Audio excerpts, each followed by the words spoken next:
नमस्कार, मेरा नाम है डॉक्टर पूरू धवन और आज इस वीडियो में हम बात करने वाले हैं डाइट के बारे में कि किडनी फेलियर के पेशेंट को कैसी डाइट लेनी चाहिए जिससे उसको मैक्सिमम बेनिफिट मिल सके।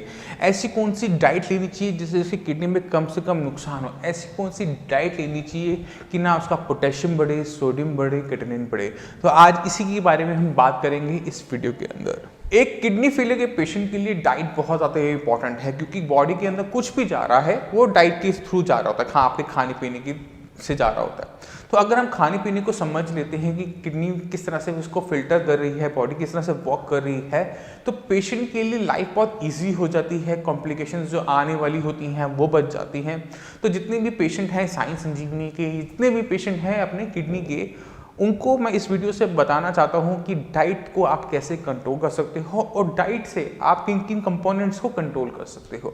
तो आप अपनी रिपोर्ट्स उठा सकते हो, जो भी आपकी किडनी फंक्शन टेस्ट की रिपोर्ट है आप अपने सामने लेकर आ जाओ। एक एक कंपोनेंट को पकड़ेंगे और उसे कैसे कंट्रोल कर सकते हैं हम डाइट से, मैं आपको एक करके समझाऊंगा। तो सबसे ज़्यादा आप डरते हैं किससे? क्रिएटिनिन से। डॉक्टर को कहते हैं क्रिएटिनिन बढ़ रहा है, आपको डायलिसिस करवाना है, तो हम वहीं से शुरुआत करते हैं।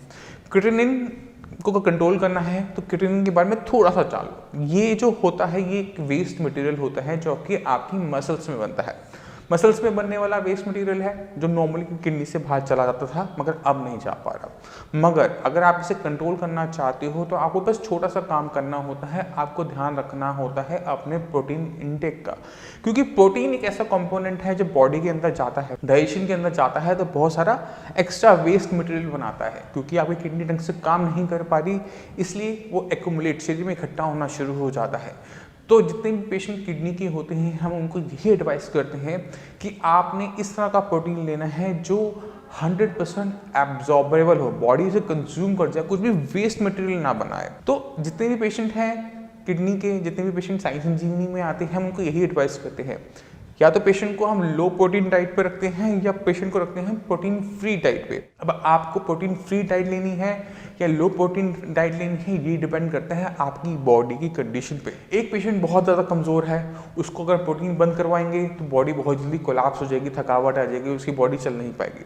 वहीं दूसरी पेशेंट की बॉडी अच्छी है, ठीक ठाक है, बॉडी से वो अच्छा हेल्दी नजर आ रहा है, तो उस पेशेंट के अंदर अगर हम कुछ टाइम तक प्रोटीन बंद करवा देते हैं तो बॉडी को किसी टाइप का नुकसान नहीं होता। तो ये देखना पड़ता है, कंडीशन देखनी पड़ती है कि बॉडी के अंदर चल क्या रहा है, उस हिसाब से हमें प्रोटीन को मॉडिफाई कर पेशेंट के अंदर जो लेवल्स होते हैं क्रिएटिनिन को उनको कंट्रोल करने की कोशिश करनी पड़ती है। अब चलते हैं दूसरी सबसे बड़ी चीज़ के ऊपर, वो है पोटेशियम। पोटेशियम एक ऐसी चीज़ है क्योंकि ये पोटेशियम आपकी मसल्स को ताकत देता है। आपकी बॉडी में अगर ये लेवल ज़्यादा होना शुरू हो जाए तो यही पोटेशियम आपकी बॉडी को वीक बनाता है, आपकी मसल्स को वीक बनाता है। क्योंकि पोटेशियम और मसल्स का एक बहुत गहरा संबंध होता है, क्योंकि और आपका हार्ट भी मसल्स का बना हुआ है। तो अगर आपकी बॉडी के अंदर पोटेशियम की मात्रा बढ़ती है, वो 7+ होती है, तो ये माना जाता है कि पेशेंट को कभी भी हार्ट अटैक आ सकता है। इसलिए जब भी लेवल का 7+ आता है पेशेंट को इमरजेंसी बेसिस पे डायलिसिस करवा दिया जाता है। मगर मानने समझने वाली बात ये है कि ये पोटेशियम आपकी बॉडी में आता कहाँ से है। ये जो पोटेशियम होता है ये हमारे हर खाने पीने की चीज़ में से आता है। आप चाहे राइस खाएं, आप चाहे व्हीट खाएं, कोई भी वेजिटेबल ले लीजिए, आप कोई भी फ्रूट ले लीजिए, ये आपको हर चीज़ के अंदर मिलेगा। मगर किसी चीज़ के अंदर ये कम होता है, किसी चीज़ के अंदर ये ज़्यादा होता है।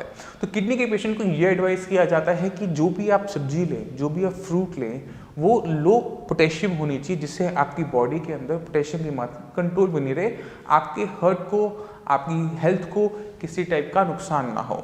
मगर समझने वाली बात है कि पोटेशियम को कैसे कंट्रोल किया जाए और कौन सी सब्जियां लो पोटेशियम होती है, कौन से फ्रूट लो पोटेशियम होते हैं। तो मैं इस वीडियो में आपको थोड़ा सा उसका आइडिया दे देता हूं जिससे आपको वो चीज़ याद भी रहेगी और आप उसको कंट्रोल भी कर पाओगे। तो पोटेशियम जैसे मैंने आपको पहले बताया हर खाने पीने की चीज़ में आपको मिलता है, किसी में कम होता है, किसी में ज़्यादा होता है। तो वेजिटेबल्स में चलते हैं और वेजिटेबल्स में देखते हैं कि कौन सी वेजिटेबल्स के अंदर ये ज़्यादा होता है और किन के अंदर ये कम होता है। जो भी वेजिटेबल आप जब देखते हैं तो सोचिए वो कैसे लगती है। अगर आप देखते हैं कि वो सब्जी आपकी ज़मीन के नीचे लगती है, जैसे आपके आलू है, शकरकंदी है, अरबी है, शलगम है, जिमीकंद है, ये सारी सब्जियां ज़मीन के नीचे लगती हैं, तो ये सब्जियां आपने नहीं खानी, क्योंकि इसमें मिनरल्स की अमाउंट ज़्यादा होती है, इसमें पोटेशियम की मात्रा ज़्यादा होती है। सिवाय 3 ऐसी सब्जियां हैं जो ज़मीन के नीचे लगती हैं मगर एक किडनी का पेशेंट ले सकता है, गाजर, मूली और प्याज। ये सब्जी ऐसी है जो आप खा सकते हो, कोई दिक्कत नहीं है। अब चलते हैं हम उन सब्जियों की तरफ जो आपने नहीं खानी और नहीं खानी, वो है पत्तेदार सब्जी। जितनी भी पत्तेदार सब्जियां होती हैं, चाहे पालक है, बथुआ है, मेथी है, पत्तेदार सब्जियां हैं, आपने इनको अवॉइड करना है, ये सब्जियां नहीं खानी। मैं जानता हूं अब आपके माइंड में क्या क्वेश्चन आ रहा है, अगर हम ये नहीं खा सकते तो क्या खा सकते हैं? जो भी सब्जी, जो भी वेजिटेबल किसी प्लांट पे, किसी बेल पे एज ए फ्रूट लगती है, फल की तरह लगती है, वो आप खा सकते हो। चाहे वो टमाटर है, भिंडी है, घिया, तोरी, परवल, पैठा, करेला, ककड़ी, खीरा, ये सारी वेजिटेबल्स लो पोटेशियम है। मगर लो पोटेशियम होने के बाद भी इनमें पोटेशियम की मात्रा होती है और हम चाहते हैं कि इतना लो पोटेशियम भी आपकी बॉडी में ना जाए। तो जितने भी पेशेंट किडनी की होते हैं, हम उनको एडवाइस करते हैं कि जो भी सब्जी आपने खानी है उसको आप लीच करके खाओ। अभी लीच प्रोसेस क्या होता है? लीचिंग प्रोसेस एक ऐसा प्रोसेस होता है जिसके अंदर हम वेजिटेबल्स के अंदर जो भी पोटेशियम है उसको बाहर निकाल लेते हैं। लो पोटेशियम सब्जियों के अंदर से भी आप पोटेशियम निकाल लोगे तो उसकी जो मात्रा है पोटेशियम की और नीचे हो जाती है और पेशेंट के लिए वो और ज़्यादा फेवरेबल हो जाती है, पेशेंट को ज़्यादा नुकसान नहीं पहुंचाती। तो कोई भी सब्जी आपको जो मैंने बताई जो आपने खानी है, घीरा, तोरी, परवल, पैठा, करेला, इसको आपने छोटा छोटा पीसेस में काट लेना है, चॉप कर लेना है और फिर उसको 15 से 20 मिनट उबलते हुए पानी के अंदर रख दो।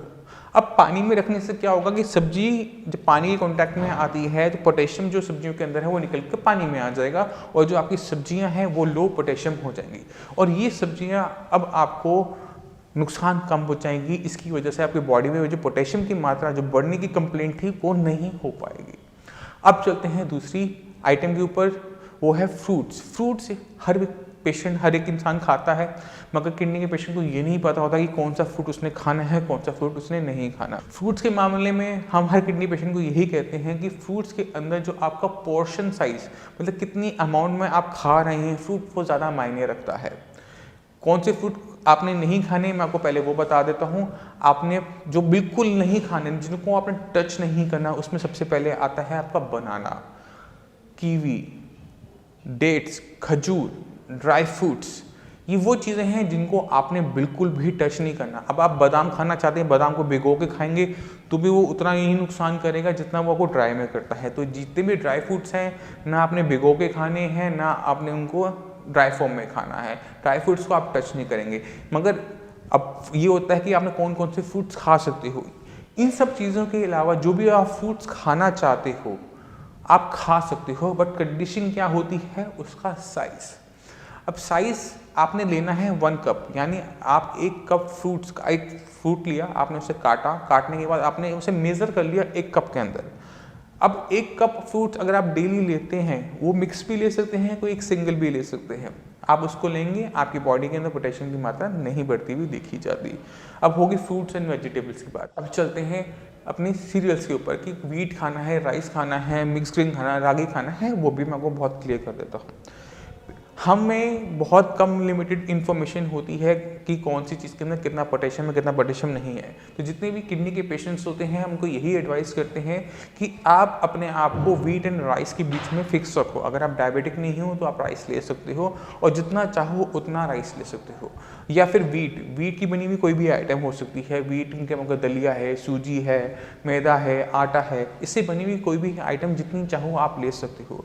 मगर अगर जब हम बात करते हैं ऐसे सीरियल्स की जिसके बारे में हमें इन्फॉर्मेशन बहुत ज़्यादा नहीं होती, जैसे रागी है, ज्वार है, बाजरा है, जिनके बारे में हमें बहुत ज़्यादा नॉलेज नहीं होती, उनको किडनी के पेशेंट्स को अवॉइड करना चाहिए। मिक्स ग्रेन की बनी हुई आइटम्स को अवॉइड करना चाहिए क्योंकि उसके अंदर पोटेशियम का कंटेंट पता होना थोड़ा सा मुश्किल होता है। तो अपने आप की जो लिमिट होती है अपने खाने के फूड के अंदर, एक्सपेरिमेंट एक किडनी के पेशेंट को नहीं करने चाहिए।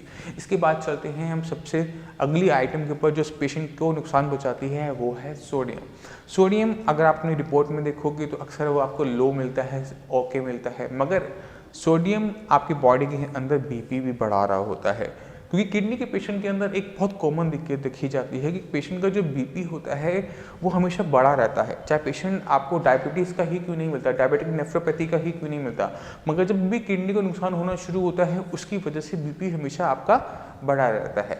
और नमक भी आपके बीपी को बढ़ाता है। तो अगर आप अपनी बॉडी के अंदर बीपी को कंट्रोल में करना चाहते हो, उसको मैनेज करना चाहते हो कि बीपी आपका ना बढ़े, और अपनी किडनी को सेव करना चाहते हो कि इसमें जो नुकसान हो रहा है वो वहीं पर रुक जाए, आगे ना बढ़े, तो अपने नमक की अमाउंट को कंट्रोल करो, अपने नमक को कम से कम रखने की कोशिश करो। अगर बीपी आपका बहुत ज़्यादा तो आप नमक को छोड़ भी सकते हो कुछ टाइम के लिए, जब बीपी आपका कंट्रोल में आ जाए फिर से आप नमक शुरू कर सकते हो। तो ये जो चीज़ होती है जिसको मॉड्यूलेशन कहते हैं सॉल्ट की, ये एक पेशेंट को सीखनी पड़ती है।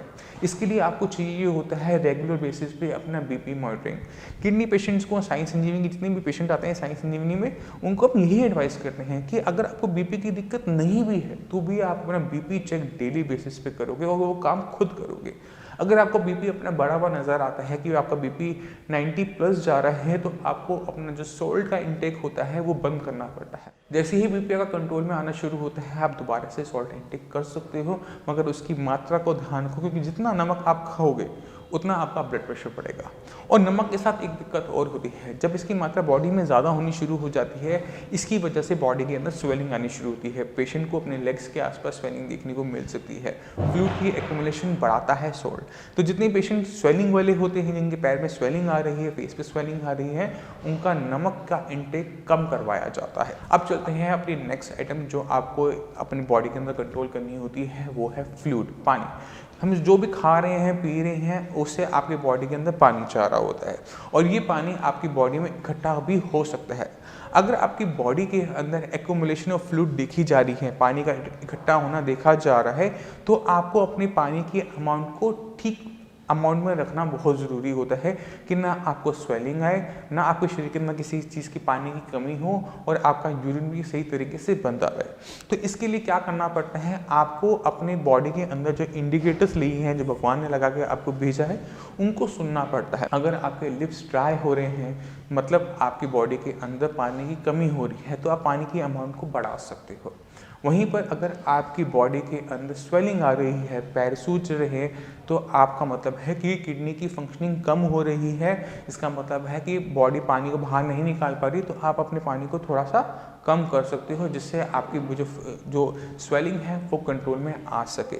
मगर हमें क्या काम करना चाहिए, सबसे अच्छा आपको ध्यान देना चाहिए कि किस तरह से आप किडनी की फंक्शनिंग बढ़ाकर बॉडी के अंदर ये सब कुछ जो इकट्ठा हो रहा है, चाहे वो फ्लूइड है, क्रिएटिनिन है, आपका जो पोटेशियम है, वो बॉडी से बाहर जाए। क्योंकि यूरिन का ही एक रास्ता है, किडनी ही एक ऐसा रास्ता है जो इन सब चीज़ों को बॉडी से बाहर निकाल सकती है। तो जो भी आप आगे करते हो, ट्रीटमेंट शुरू करते हो, तो हमेशा आप ट्रीटमेंट के अंदर आपकी किडनी फर्स्ट प्लेस पर होनी चाहिए कि मैंने किडनी को रिवाइव करना है, किडनी की फंक्शनिंग बढ़ानी है, क्योंकि किडनी ने ही इन सब चीज़ों को फिल्टर करके बॉडी से बाहर निकालना होता है। तो अब चलते हैं हम अपनी नेक्स्ट आइटम के ऊपर, जिसका ध्यान एक किडनी पेशेंट को रखना पड़ता है। एक किडनी के पेशेंट को डाइट के साथ साथ कुछ चीज़ों और से भी बचना होता है, जैसे हैवी एक्सरसाइज।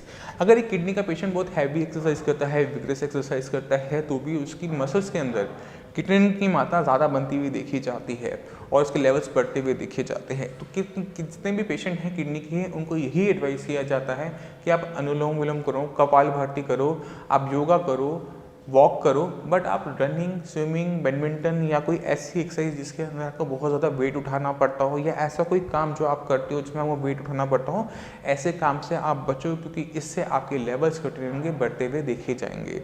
इसके बाद अगर किसी पेशेंट को फीवर आता है, या किसी पेशेंट को ठंड बहुत ज़्यादा लगती है, कांपता रहता है, शिवरिंग होती है, तो भी पेशेंट की जो लेवल्स हैं वो बहुत तेज़ी से बढ़ते हुए देखे जाते हैं। ये कुछ चीज़ें ऐसी होती हैं जिसका ध्यान हर किडनी के पेशेंट को रखना चाहिए, क्योंकि अगर पेशेंट इन चीज़ों को ध्यान अपने माइंड में रखता है, तो पेशेंट अपनी चीज़ों को, अपने खाने पीने को इस तरह से मॉड्यूलेट कर लेता है, बदल लेता है कि पेशेंट को नुकसान कम से कम होता है, आपकी कॉम्प्लिकेशन बच जाती है, आपके डायलिसिस बच जाते हैं। तो बहुत ज़्यादा ज़रूरी है हर किडनी पेशेंट के लिए एक सही डाइट को समझना और उस सही डाइट को फॉलो करना, जिससे बॉडी के अंदर का इन्वायरमेंट कंट्रोल किया जा सके, अंदर की जो कंपोनेंट्स हैं जो ख़राब हो रहे हैं, जो किडनी है उसको किसी चीज़ का भी एक्स्ट्रा ओवरलोड ना पड़े। मैं उम्मीद करता हूँ इस वीडियो से आप डाइट के बारे में काफ़ी कुछ अच्छा जान गए होंगे कि कौन सी चीज़ आपने खानी होती है, कौन सी चीज़ नहीं खानी होती।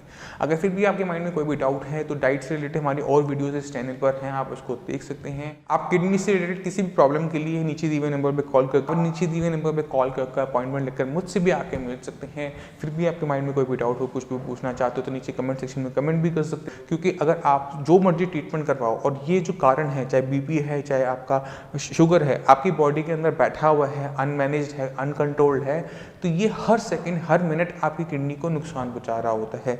तो अगर आपका ट्रीटमेंट शुरू करना है तो सबसे पहली अप्रोच क्या होती है कि ये जो चीज़ें होती हैं बॉडी के अंदर, चाहे आपका बीपी है, शुगर, इनको मैनेज करना है। क्योंकि अगर आपने कुछ नहीं किया, सिर्फ इन दोनों चीज़ों को आपने कंट्रोल कर लेते हो, तो इसका मतलब ये होता है कि आपकी जो किडनी लेवल है वो आगे नहीं बढ़ेंगे। किडनी का जो डैमेज हो चुका है सो हो चुका है, आगे नहीं होगा। तो ये चीज़ लाने के लिए आपको काम करना पड़ता है अपनी बीमारी की जड़ पे, और वो बीमारी की जड़ 90% केसेस के अंदर बीपी होती है या फिर शुगर होता है। तो कोई भी ये ट्रीटमेंट शुरू करने से पहले सबसे माइंड में ये रखो कि मैंने सबसे पहले इन दो चीज़ों को कंट्रोल में लेकर आना है, क्योंकि मेरी किडनी इनकी वजह से खराब हो रही है। अगर कुछ नहीं करूँगा तो मेरी किडनी और आगे खराब होती रहेगी। तो किडनी फंक्शन रिस्टोरेशन ट्रीटमेंट के अंदर सबसे पहली अप्रोच, सबसे पहला स्टेप यही होता है कि आपकी बीपी को मैनेज करना, सो दैट आपकी किडनी में हो रहे नुकसान को वहीं पर रोका जा सके। उसके बाद किडनी फंक्शन रिस्टोरेशन ट्रीटमेंट के अंदर दूसरा स्टेप क्या होता है कि बॉडी के अंदर इस टाइम बहुत सारा टॉक्सिक मटेरियल इकट्ठा हो रहा है, क्रिएटिनिन के रूप में है, यूरिया के रूप में है, पोटेशियम के रूप में है, उनको बॉडी से बाहर निकालना। क्योंकि अगर बॉडी इसको बाहर क्लियर आउट नहीं करती तो इसका लोड आपकी किडनी को सहना पड़ता है। अभी बॉडी से कैसे बाहर जा सकता है? बॉडी से इन सब चीज़ों को बाहर निकालने का एक ही रास्ता है, वो है किडनी, यूरिन के थ्रू। तो हम किडनी की फंक्शन को प्रमोट करते हैं, जैसे किडनी अपनी फंक्शनिंग को बढ़ाए और बॉडी में जितना भी टॉक्सिक मटेरियल है वो बॉडी से बाहर चला जाए। ये एक तरह से डायलिसिस का ही प्रोसेस होता है, मगर इसमें आपकी किडनी ही काम कर रही होती है, हमें किसी मशीन की ज़रूरत नहीं पड़ रही होती। तो जैसे ही बॉडी अंदर से क्लियर डाउन होनी शुरू होती है, सारे लेवल्स मैनेज होने शुरू होते हैं, घटने शुरू होते हैं, बॉडी में चेंजेस आने शुरू हो जाते हैं। क्योंकि बॉडी को तंग करने वाली चीज़ कंट्रोल में है, बॉडी के अंदर किसी भी टाइप का टॉक्सिक मटेरियल नहीं है। तो बॉडी को अगर टाइम दिया जाए, किडनी को थोड़ा टाइम दिया जाए, तो किडनी अपने आप रिवाइव होना शुरू कर देती है। किडनी के पास बहुत अच्छी ताकत होती है, वो है अपने वर्क को, अपने काम करने की क्षमता को बढ़ा लेना।